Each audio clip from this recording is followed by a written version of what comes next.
지난주 설교 기억나세요? 어제 것도 모르겠는데 뭘 지난주 것도 모르겠어요.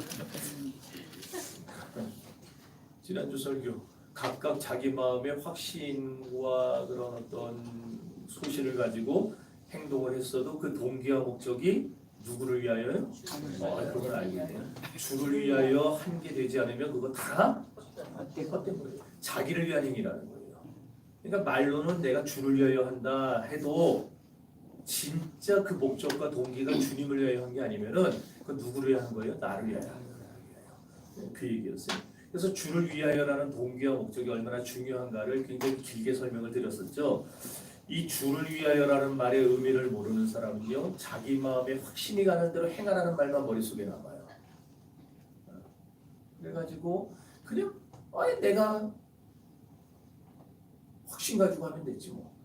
내가 내 마음에 원하는 대로 하면 됐지 뭐. 목사님 그렇게 설교했는데 엉뚱하게 해석을 해버립니다.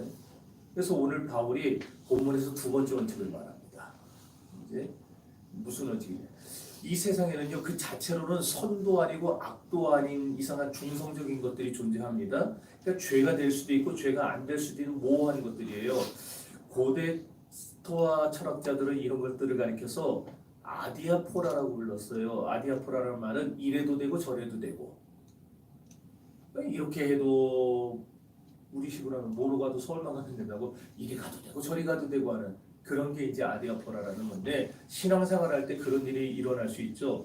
믿음 좋은 사람들은요, 아무 꺼리낌 없이 할 수 있는 일이라도 믿음이 약한 사람들은 양심의 가책을 느껴서 죄가 될 수 있는 일들이 있습니다. 로마 교인들에게 있어서는 그 문제가 바로 음식 문제라고 그랬죠. 헬라 이방인, 그러니까 그 그리스나 로마나 그 외의 이방 나라에서 예수를 믿고 구원받은 사람들은 구약의 율법을 처음부터 경험해 본 사람들이 아니기 때문에 음식 먹는데 꺼리낌이 없어요. 닭도 먹고 뱀장어도 먹고 다 먹어요. 그런데 유대인들 중에 예수를 믿고 구원받은 사람들은 어려서부터 율법의 적용을 받던 생활을 오래 하다 보니까 예수를 믿고 났는데도 여전히 이 음식은 먹을 수 있는 거, 저 음식은 먹을 수 없는 거, 이거 자기 마음대로 갈라놓습니다. 그래서 그 부분을 갖고 계속 로마 교회 안에서 서로 부딪히고 서로 그거 가지고 저 믿음 없는 놈, 저놈은 저거 교회 다닌다고 하면서 아직도 저런 거에 매여 살아. 이런 식으로 서로 흉보고 비난하고 하는 일들이 비일비재했었다는 거예요. 자, 14절 오늘 한번 읽어볼까요? 내가 주 예수 안에서 하나님은 무엇이든지 서로 것이 없으되 다만 속되게 여기는 그 사람처럼 되었다. 헬라적 배경을 가진 그리스도인들은 저 말을 그냥 그대로 믿고 실천하며 살았어요. 그러니까 세상에 있는 모든 것들 다 먹을 수 있다는 거예요. 속된 게 없어요. 속된 게 없어. 부정한 것은 하나도 없다는 말입니다. 그리고 또 20절에서 이렇게 얘기해요.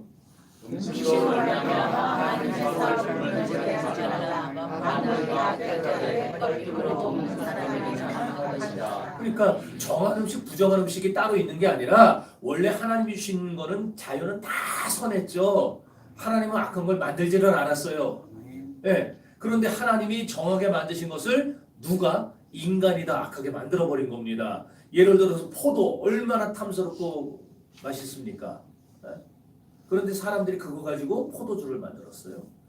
또 땅에서 나는 채소와 식물들이 우리 몸에 얼마나 좋은 게 많아요. 그런데 그 중에 어떤 특별한 식물들을 가지고 사람들이 거기서 마약을 만들어냈습니다. 그러니까 하나님이 만드신 것은 다 선하고 아름다운 거였는데 인간들이 타락한 본성으로, 죄된 본성으로 그걸 가지고 엉뚱한 것들을 만들어내기 시작한 거예요. 근데 성경은 그런 거에 대해서 일일이 말을 안 합니다.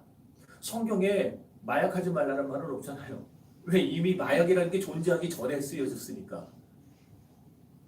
어떤 사람들은 그런데 성경에 술 마시지 말라 그랬으니까 술 마시지 말라는 말이 안 나오니까 술 마셔도 되는 거 아니에요. 제가 그거 지난주에 매 설명을 했어요. 그래서 이제 지난주가 그 얘기했잖아요. 각자 자기 신앙 양심에 비춰보고 판단해서 행동할 사람은 행동하고 아닐 사람은 안 하고, 다만 그 모든 거 할 때 우리는 항상 과연 주님을 위해서 내가 이걸 먹어야 될 것인가? 그러면 이제 답이 나올 거 아니에요. 예. 목적과 동기가 전부 주를 위해서 해야 된다는 거. 이게 우리 그리스도인들에게 필수적인 겁니다. 그런데 이 주를 위하여라는 것을 자기식으로 해석을 할 때 큰 문제가 발생하게 돼요. 예를 들어서 주를 위하여서 아까도 얘기했지만 주를 위하여라는 말을 입에 달고 사는데 그게 이 개인주의 나만 좋으면 됐지라는 개인주의가 만나게 되면은요 그게 이제 굉장히 큰 문제를 일으키고 다른 사람들에게 상처를 주는 일이 될 수 있습니다. 그래서 우리는 분명히 알아야 됩니다. 과연 주를 위하여라는 명분을 앞세우고 내가 어떤 일을 할 때에 내가 진짜 그게 내가 그 일을 할 때 다른 그리스도인들에게 덕이 될 것인가? 내가 그것을 먹고 내가 그것을 하고 내가 거기를 갈 때에 다른 많은 사람들이 볼 때 다들 인정해주고 괜찮다 그러고 참 잘한다 이렇게 말을 해줄 수 있는 문제들인가? 과연 내가 하는 것들이 과연 신앙적인가? 그것을 내가 다른 일을 위한 사랑의 마음으로 할 수 있다고 하고 있다고 자부할 수 있는가? 그런 것들을 여러분이 스스로 생각해봐서 거기에 맞다라는 대답이 나오면 하면 되는 것이고 아니다라는 내가 이거 하는 게 다른 이들에게 덕이 안 될 것 같은데 내가 이거 하는 게 신앙적이 아닌 것 같은데 그런 답이 들었다면은 해서는 안 되는 것이고 그 얘기예요. 우리가 다 알듯이 교회는 그리스도의 몸입니다. 교회의 머리는 그리스도고 우리는 몸이에요. 그러니까 교회가 몸이면은 여기 있는 우리 권사님, 집사님, 장로님 저는 다 그 몸을 이루는 하나의 지체예요. 손가락이 될 수도 있고 발가락이 될 수도 있고 허리가 될 수도 있고 다 지체들이에요. 자, 그래서 우리는 모두 동등한 입장에서 그리스도를 섬기는 자들입니다. 비록 여러분에게 말씀을 가르쳐주고 깨닫게 하고 여러분을 옳은 대로 돌아오게 하려고 목사를 세우는 것뿐이지 우리는 다 그리스도 안에서 똑같이 그리스도를 섬기는 동등한 입장이에요.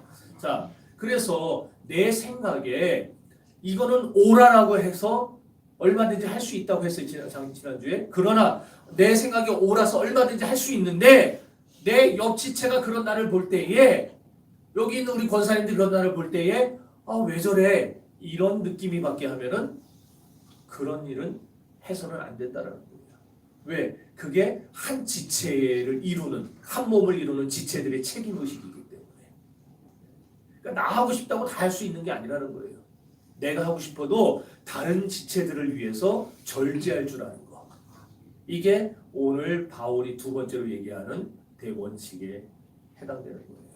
그래서 13절을 보면은요, 바울은 13절이 아까 나왔었나요? 안 읽었었죠? 13절. 읽었어요? 14절 읽지 않았어요? 14절인 네, 14절이었잖아요. 13절 여러분 그 성경 찾아서 한번 보세요. 13절에 보면은요. 네, 거기 됐어요. 거기 그런즉 누가? 우리가 그랬죠. 우리가. 내가 그러지 않고 우리가 다시는 그랬어요. 그러니까 내가 아닌 누구를 강조한 거예요? 우리를 강조한 거예요. 로마서 15장 1절에 가서도 믿음이 강한 나는 그러지 않고 믿음이 강한 우리는 그랬어요. 그러니까 우리를 강조하고 있어요. 이게 다 뭘 보여주느냐? 형제자매와 정상적인 관계를 맺고 사는 게 하나님과 정상적 관계를 맺고 사는 것 못지않게 중요하다는 거예요. 그러니까 우리는 간혹 가다가 착각을 합니다. 하나님과 나와의 관계만 똑바르면 됐지. 그래서 이웃은 생각 안 하고 형제자매는 생각 안 하고 내 마음대로 하는 사람들이 있어요. 근데 그렇지 않아요. 십자가는 수직만 있는 게 아니고 수평이 있습니다. 그래서 우리는 하나님과의 관계가 내게 너무너무 중요한 것 같이 나와 다른 사람과의 관계도 나와 이 믿음의 형제자매들의 관계도 굉장히 중요하다는 것을 우리는 알아야 돼요. 그래서 바울은 그걸 보여주기 위해 나라는 말을 쓰지 않고 계속해서 우리라는 말을 계속 강조하고 있는 거예요. 머리 대신 그리스도를 통해 하나님이 주시는 이 모든 은혜의 선물을 우리가 서로 공유하며 살아야 합니다. 하나님의 은혜는 나 혼자 독점할 수 있는 게 아니에요. 독점을 하려야 할 수도 없고 그러므로 내가 다른 형제를 건강하게 세울 수도 있지만 다른 형제를 실족하게 해서 넘어지게 할 수도 있다는 사실을 기억하시고 내가 신앙생활 할 때에 나를 통해서 다른 사람들이 실족하는 일이 벌어지지 않도록 여러분들이 각자의 신앙생활에 최선을 다해서 자기를 돌아봐야 하는 겁니다. 나는 형제에게 영향을 미치고 형제자매는 나에게 영향을 미치는 거예요. 그러지 않습니까? 목사라고 뭐 굉장히 신령한 저 세계에 사는 사람이 아니에요. 여러분 똑같이 지금 이 현실에 살고 있는 사람이지. 그래서 믿는 사람이 하지 말아야 될 하는 행동을 보면은 목사도요 실족하고 시험에 든다니까요. 목사가 그런 짓 하면 여러분이 시험 들고 실족하는 것과 마찬가지예요. 똑같습니다. 그래서 우리는 천상천하 유아독존 없어요. 불교에서는 그딴 소리 쓰는지 몰라도 기독교는 천상천하 유아독존 없어요. 나 혼자 사는 존재 아닙니다. 우리는 항상 나와 너, 우리, 그리고 너희 함께 살아가는, 더불어 살아가는 그런 존재들이에요. 그래서 아무리 내 생각이 옳다 해도 다시 말합니다. 다른 지체에게 상처를 주거나 다른 지체가 나 때문에 죄를 짓지도 모른다는 생각이 든다면 멈춰야 돼요.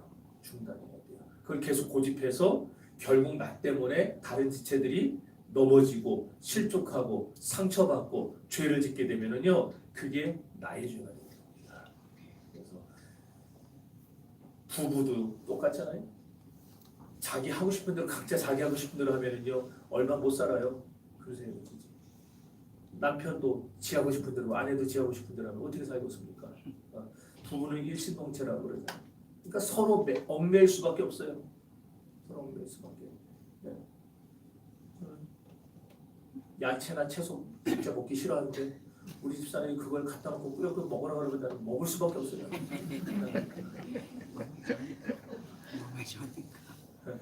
그러니까 그런 데니까 몸에 좋으니까 먹는다고.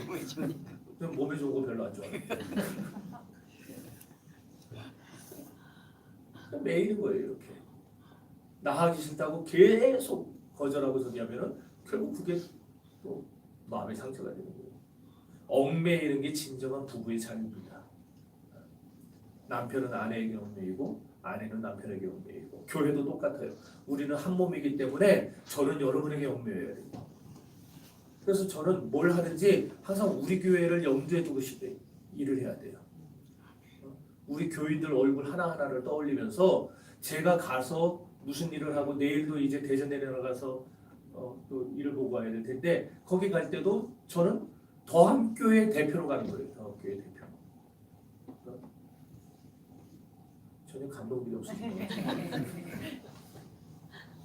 그래서 내게 아무리 자유가 있다 해도 여러분을 내가 염두에 두고 일을 해야지 염두에 두지 않고 나 하고 싶은 대로 해버리면은 그걸 통해서 시험들을 실족하는 사람이 있을 수 있다는 거예요. 놀이동산 같은 데 가보세요.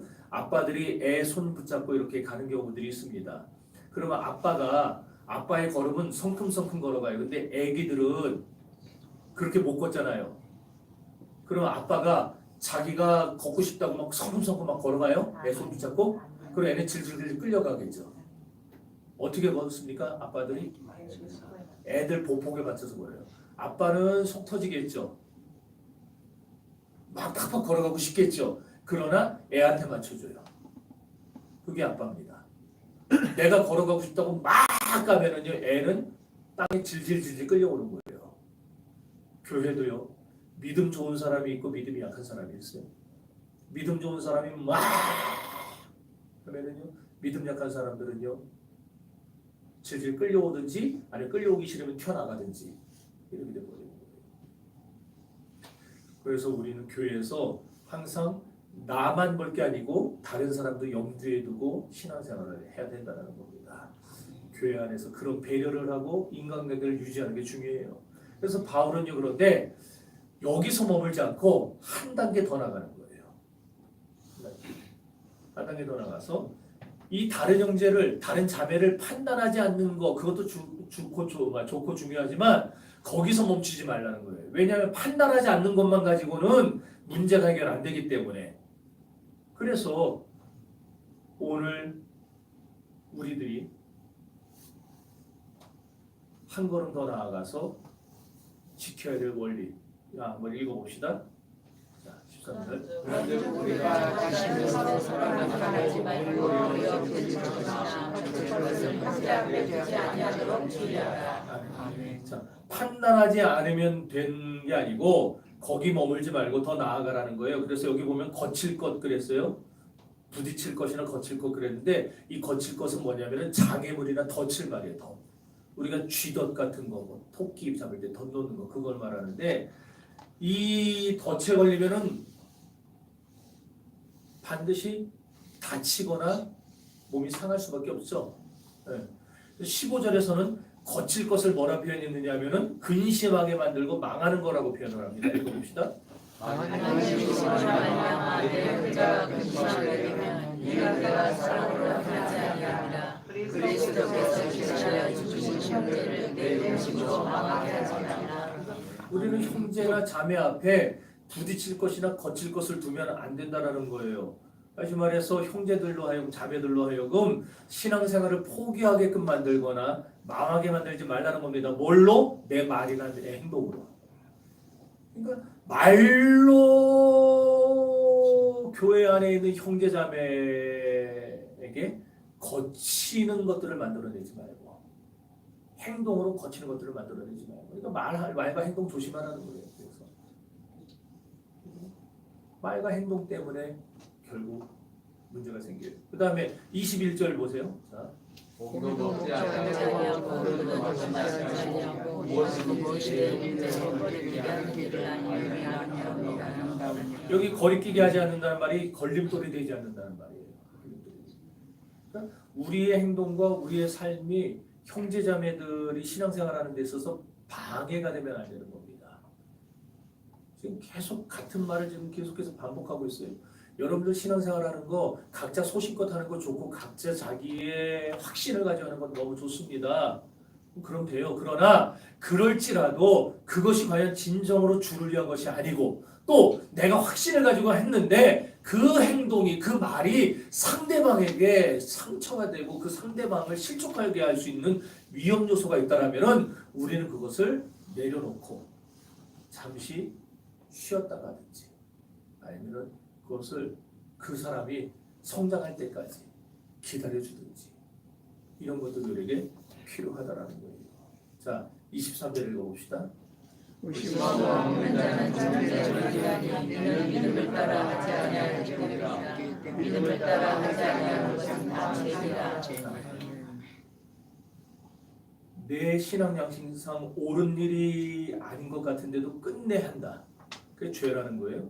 확신이 없이 행하는 그 자체가 죄가 된다는 말입니다. 따라서 거치게 하는 것이라는 형제를 근심하게 하는 것도 되고 망하게 하는 것도 되고 거리끼게 하는 것도 되고 죄짓게 하는 것도 되고 아무리 내 생각에 좋고 내가 선하고 나에게 그것이 옳은 것 같아 보일지라도 형제자매를 잘못되게 만들어 버린다면 절대로 그건 선이 될 수 없습니다. 자기는 선이라고 말하겠지만 하나님은 그걸 선이라고 봐주지를 않아요. 그러니까 여기까지 이제 해놓고 계속 음식 얘기가 나왔으니까 이제 음식 얘기를 좀 다시 가보겠습니다. 이제 술 얘기. 성경에서 술 마시지 말라고 딱 잘라 말하는 구절은 없어요. 그래서 교회에서 술 마시는 사람들 그걸 자꾸 내세웁니다. 성경에서 술 마시지 말라고 했는데 왜 자꾸 술 마신다고 뭐라 하느냐. 물론 그런 구절은 있습니다. 잠언 23장에 보면은 술은 쳐다보지도 말라 그랬어요. 쳐다보지 말라 그랬으니까 마시지 말라는 것과 똑같은 건데 쳐다보지 말라 그랬지 안 쳐다보고 마시면 되지 뭐. 그런 사람들이 있거든요. 근데 어쨌든지 간에 아주 분명하게 술 마시면 안 돼, 술 마시지 마 이렇게 딱 잘라 말하는 성경 구절은 없어요. 여기서 이제 질문이 나오는 겁니다. 술 마시는 게 죄가 안 된다 그러면 나는 마음껏 마셔도 될 것인가? 물론 그렇게 할 수 있는 자유가 내게 있어요. 그렇잖아요. 자유는 있어요. 내가 나는 이거 술 뭐 꺼리낌 없어. 난 마셔도 된다고 봐. 그 확신 가지고 마셔요. 그런데 그렇게 물론 이제 술을 마셨다고 해서 우리가 천국문에 가서 나중에 빠꾸 당하겠습니까? 술 마셨다고? 그렇지는 않을 거예요. 술 마시고 담배 피는 게 구원과는 관계가 없으니까 그렇지는 않을 거예요. 그러나 우리가 내가 행사하는 그 자유 때문에 누군가가 시험이 들립니다. 누군가가 실족한다면 우리는 그걸 안 하는 절제의 미를 보여줄 수 있어야 된다는 거예요. 그래서 왜 우리 한국 기독교가 술 마실 자유가 있는데 술을 못 마시게 했는가? 이제 두 가지 상황이 있었어요. 첫째는 한국교회 역사적 배경 때문에 그래요. 먼저 지난 140년간 한국교회는요, 술 마시고 담배 피는 거를 죄로 보는 시각이 강했어요. 믿음 좋은 사람은 반드시 술을 끊는다라는 상식이 어디서나 통하는 게 한국교회였어요. 외국에 나가면은요, 전 세계 교회들은 다 술 마십니다. 근데 한국교회만 술을 안 마셔요. 이게 지난 140년간 굳어진 모습이 전통이에요. 그래서 우리는 그 이유 때문이라도 술 마실 자유를 포기해야 돼요. 왜? 다른 사람들, 세상 사람들이 자기들은 술 마시고 담배 피고 별짓 다 해도 교회 다니는 사람은 안 그래야 된다고 생각하기 때문에. 우리는 그것 때문에라도 술 마시는 자유를 포기해야 돼요. 사실 한국교회 초기에는요, 술, 담배를 허용했습니다. 지금의 이화여고 자리 가면은요, 그 전에 거기가 장정승댁이라고 아주 큰 집이 있었어요. 그 집에서 1년에 몇 차례씩 사견회를 열었습니다. 그래서 부흥회하고 이제 성경 공부하고 하는 거예요. 근데 사경회가 기니까 아침부터 저녁까지 하니까 중간중간에 4번을 휴식하는데 휴식 시간마다 술과 담배를 제공했어요. 기록에 보면은. 선교사들이 그리고 장로님들이 술하고 담배를 내놓은 거예요. 이거 이제 마시고 좀 쉬었다 하라고. 그래서 쉬는 시간에면 은혜 충만을 받는 게 아니고 연기 충만을 받았어요. 다 서로 그냥 담배 한 대씩 피고. 그러다가 이제 교회 의식이 바뀌기 시작했어요. 술, 담배를 해서는 도저히 신앙생활을 경건하게 유지할 수 없다는 걸 자기들이 깨닫기 시작합니다. 그래서 당시는 우리 민족에 굉장히 힘든 상황이 이제 계속되죠. 일제강점기에 악랄한 압제에 시달리게 되고 신음하게 되고 많은 젊은이들이 미래를 포기하고 술독에 빠져서 막 그냥 도박에 빠지고 그런 일이 벌어지기 시작했어요. 온 나라가 막 멍이 들어갔습니다. 그런 상황에서 예수 믿는 사람들까지 술, 담배 하다가는 도저히 세상에서 빛과 소금의 사명을 감당할 수 없겠다라는 게 자각이 되기 시작한 거예요. 그러니까 우리 수많은 이 땅의 젊은이들이 다 저렇게 그냥 낙심하고 절망하고 미래에 대한 꿈을 다 잃어버리고 저렇게 살아가고 있는데 우리마저도 저 사람들과 똑같이 살다가는 저 사람들에게 예수를 증거할 수도 없고 저 사람들을 저 자리에서 끄집어낼 힘도 없고 그래서 저들과 달라져야 되겠다. 그러면서 술, 담배를 금지하게 됩니다. 한국교회가. 그래서 1901년에 7대 강령이 수록된 신앙생활 지침서라는 게 만들어졌어요. 거기에 보면 입교인들, 그러니까 새로 예수 믿고 세례를 받아야 될 사람들이 있어요. 원입교인이라고 그러는데 그 사람들은 반드시 저 7대 강령을 암송하고 나는 저대로 지키며 살겠습니다. 선서해야만 세례를 줍니다. 저는 지난번에는 유아 세례였기 때문에 제가 안 했는데 요번에 입교인이 있어요. 그래서 난 요번에 시험 칠 때 저 7대 강령을 선서하게 할 겁니다. 네. 우리 교회에서 이제 세례 받는 거 점점 어려워져 이제 막 안 줍니다. 세례. 7대 강령이 적어요. 첫째, 예배 출석을 철저히 할 것. 둘째, 성수주의를 할 것. 셋째, 부모에게 효도할 것. 넷째, 일부일처. 저거는 지금은 뭐 큰 문제가 아닌데 저 당시에는 문제가 됐었어요. 왜냐면 죄다 뭐 첩을 거느리는 시대니까. 그래서 기독교인들은 첩 거느리지 말고 오직 아내 한 명만 둬라. 이게 이제 있었고요. 다섯째는 가족을 반드시 구원할 것. 혼자 예수 믿는 사람이 많았잖아요. 그 당시에는. 그러니까 너 혼자 교회 나오지 말고 너의 가족들을 구원해라. 이게였었고 여섯째는 근면성실할 것. 다 술독에 빠져 사는 그때에 너는 그러지 말고 생산적인 일을 하고 나가서 쓰레기라도 치우고 근면성실할 것. 일곱째는 저기 딱 들어가죠. 술 마시지 말고 담배 피지 말라 이거예요. 저거를 선서를 해야 세례를 줬다는 거예요. 그리고 몇 년 뒤에 1914년에 우리 총회가 대한예수교장로회 총회가 술 마시고 담배 피는 자는 절대로 장로로 세워서 안 된다는 원칙을 만들었어요.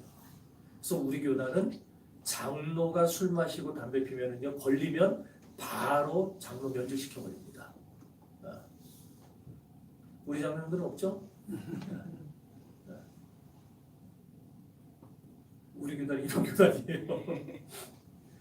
이게 140년간 지속되어 온 거예요. 한국교회 안에. 이런 교회 풍토에서 아니 나는 자유로워. 나는 뭐 성경 어디에도 술 담배 하시지 말라는 말은 없으니까 나 술도 마실 수 있고 담배도 할 수 있고 하라는 거예요. 해요. 근데 해서 하나님께 영광이 되지 않고 형제 자매에게 덕이 되지 않고 그들을 실족하게 한다면은 그게 아까 뭐라 그랬어요? 읽었어요? 그게 바로 내 죄가 되는 거예요. 하나님은 그걸 나의 죄로 보신다 그랬어요. 그러니까 어떻게 해야 되겠냐고요. 만약에 제가 요 앞에 저 농협고 옆에 보니까 눈사롱이 3개가 있더라고요. 황진이, 동반자, 황진이. 제가 여러분들 앞에서 나는 뭐 내 신앙이 난 그거 얼마든지 먹어도 난 꺼리낌이 없어라는 그 신앙으로 저기를 드나든다고 해보세요. 매일 밤. 벌써 아이고 나오잖아요. 저 아이고가 무슨 뜻이겠어요. 아이고 목사가 아이고 그 소리 아니에요. 이거 큰일 났다. 벌써 내가 한국처럼 얘기하시네. 벌써 이렇다니까 분위기가.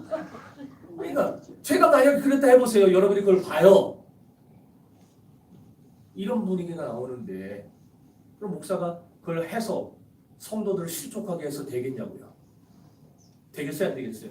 안 되죠. 나는 얼마든지 할 수 있는 자유가 있다 해도 여러분이 그걸 보면서 실족하기 때문에 하면 안 되는 거예요. 그럼 바꿔 말해서 여러분을 하면 돼요? 안 돼요? 안 돼요. 네. 저한테만 그렇게 아주 매서운 잣대를 들으려고. 다 똑같은 거예요. 우리 서로 안 해야 돼요.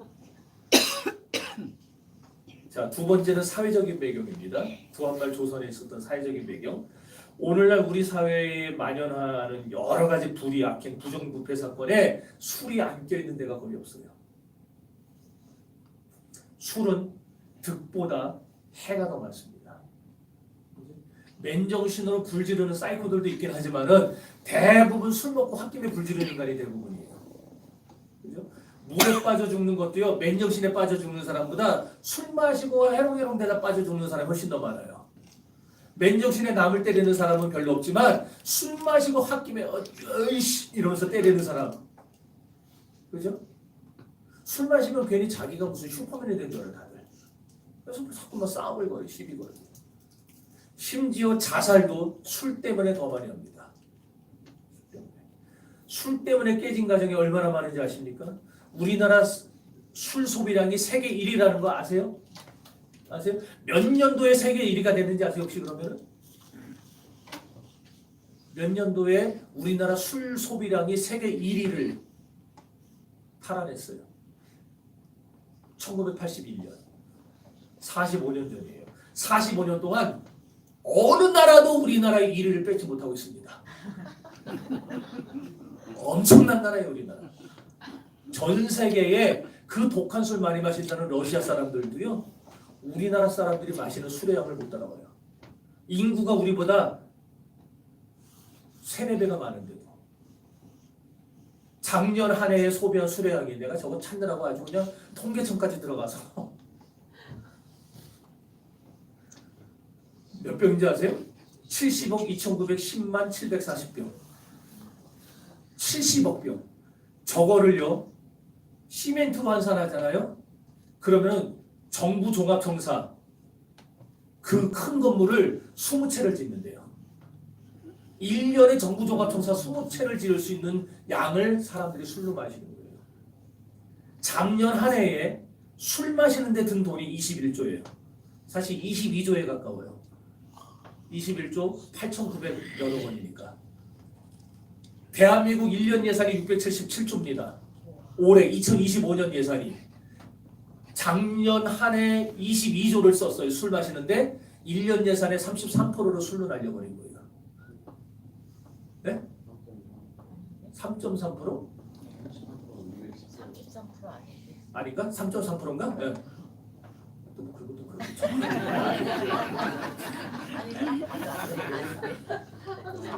점이 빠졌구나.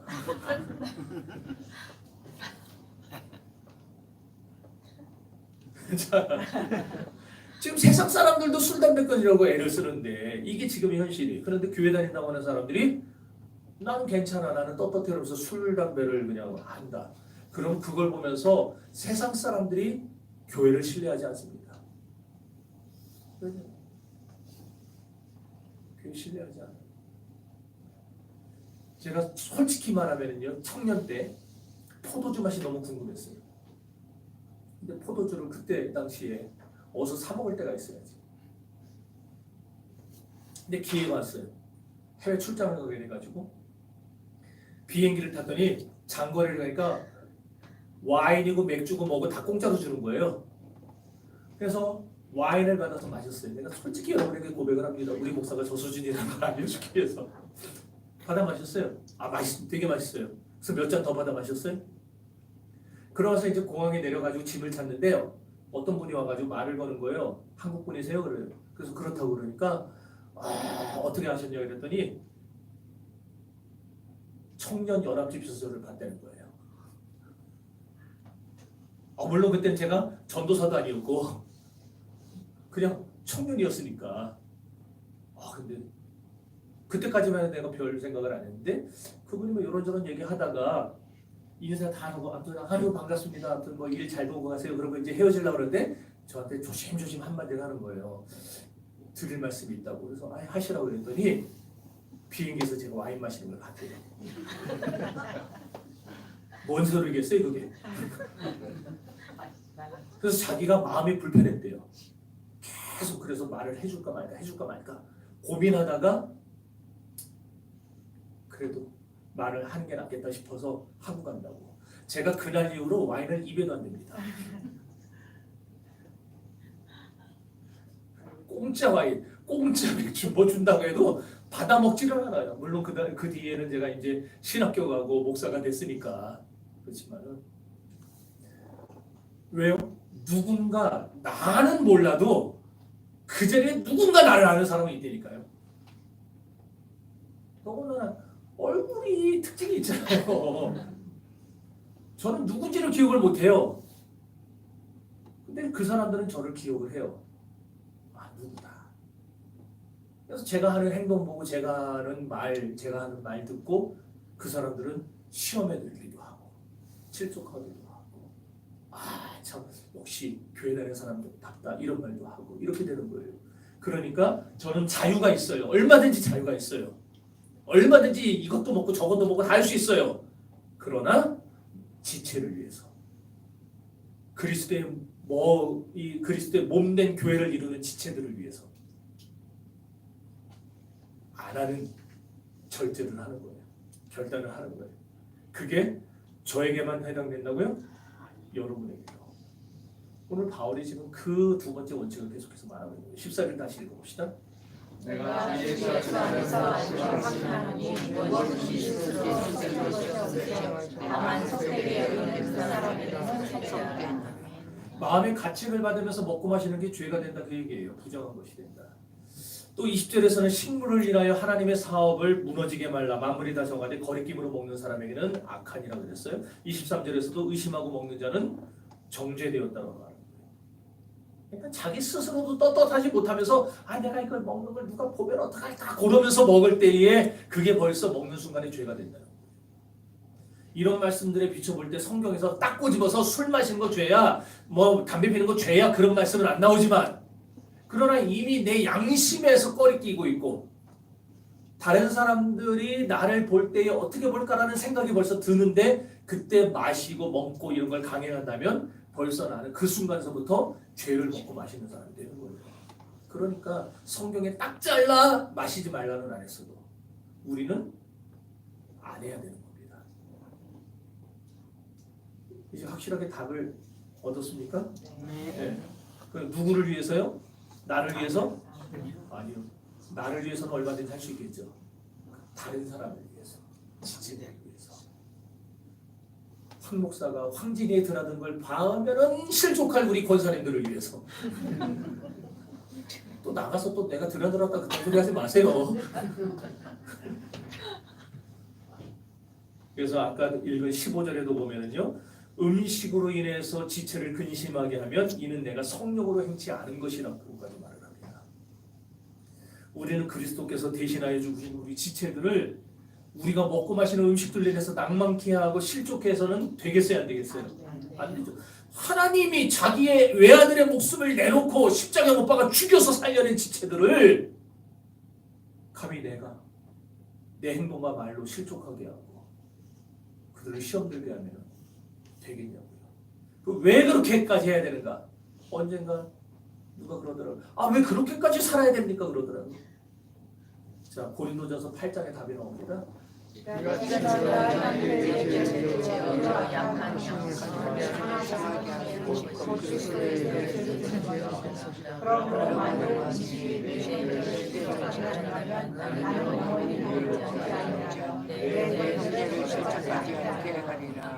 뭐예요? 지체의 마음을 실족하게 하는 일이 그리스도께 죄를 짓는 일이라서 그렇다라는 거예요. 그래서 바울은 고기 얼마든지 먹을 수 있었지만 고기 먹는 것 때문에 고린도 교회 사람들이 실족한다면 나는 죽을 때까지 영원히 고기를 안 먹겠다 선언을 해버린 거예요. 저런 절제, 저런 지체를 향한 자기 자유를 포기하는 그것이 진짜 그리스도인의 자유입니다. 더 읽어볼까요? 예수 믿는 사람은 무엇이든지 다 할 수 있지만요, 그렇다고 마음대로 해서는 안 된다는 구절도 있어요. 지체 유익을 위해서 자기 유익을 절제하라는 겁니다. 자, 읽어보세요.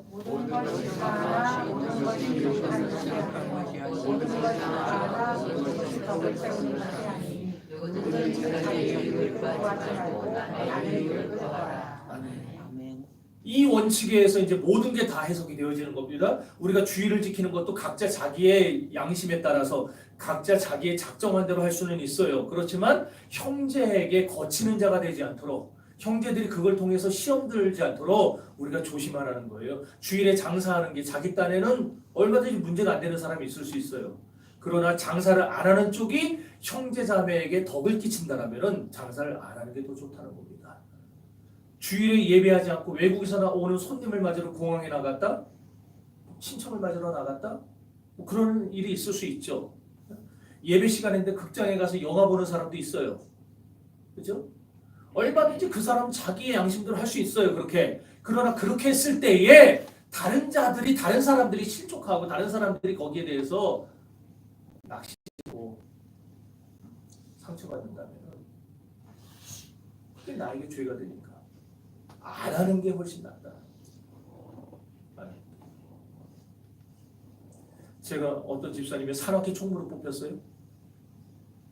그래가지고 어떻게 막 아무튼 뭐 주일을 어떻게든 이렇게 막 안 가려고 애를 썼는데 어떻게 하다 한 번은 주일날 이제 산을 가게 된 거예요.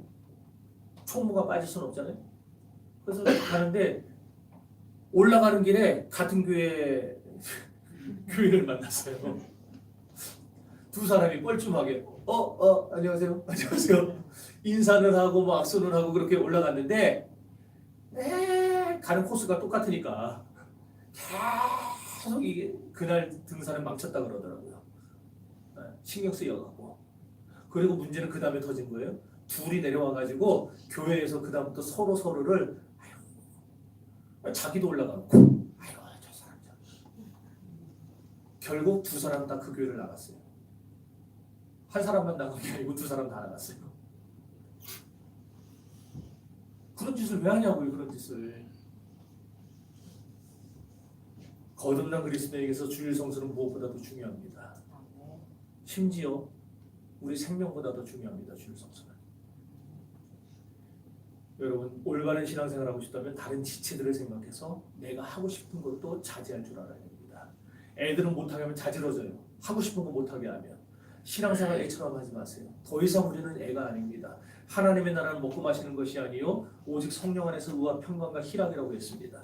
애들은 먹고 마시고 내가 하고 싶은 거 다 하면 행복하다 생각하는데 성숙한 어른은 하나님의 성령 안에서 행복을 구하는 겁니다. 여러분 하고 싶다고 다 하는 자가 아니라 지체를 위해서 절제할 수 있는 자가 되기를 바랍니다. 그렇게 해서 날마다 하나님과의 관계를 바로 정립하고 이웃과의 관계도 바로 정립해서 살아가는 저와 여러분이 되시기를 바랍니다. 거기에 진정한 평화와 행복이 있는 거예요. 우리가 이 평화를 누릴 때 이 기쁨이 충만하게 되는 겁니다. 그런데 이 놀라운 기쁨, 이 놀라운 평화, 이 놀라운 행복을 겨우 술, 담배 때문에 포기하겠냐고요. 주일날 놀러 가고 뭐 그냥 장사하고 그 다음에 아무튼 뭐 여행 가는 그런 쾌락 때문에 포기하겠냐고. 안 돼요. 우리가 참 그리스도인으로서 지체를 위해 내 자유를 절제하고 신앙생활을 온전히 하려고 했을 때 거기에 하나님의 축복이 따라오는 것입니다. 로마서 14장 18절 읽고 마치겠습니다. 이로써 그리스도의 성령을 사람의 새로운 칭찬을 받느니라. 여기 하나님을 기쁘시게 한다라고 했는데 저 말은 하나님이 나를 보고 기뻐하신다는 뜻이에요. 이게 얼마나 큰 축복입니까? 하나님이 나를 보면서 기뻐하신대요. 이것보다 큰 축복이 어디 있겠냐고요. 나를 보면 하나님이 에휴 저것도 외워가지고 이렇게 되면 얼마나 괴로워. 근데 하나님이 내가 교회 나올 때마다 내가 하나님 앞에 나올 때마다 좋아가지고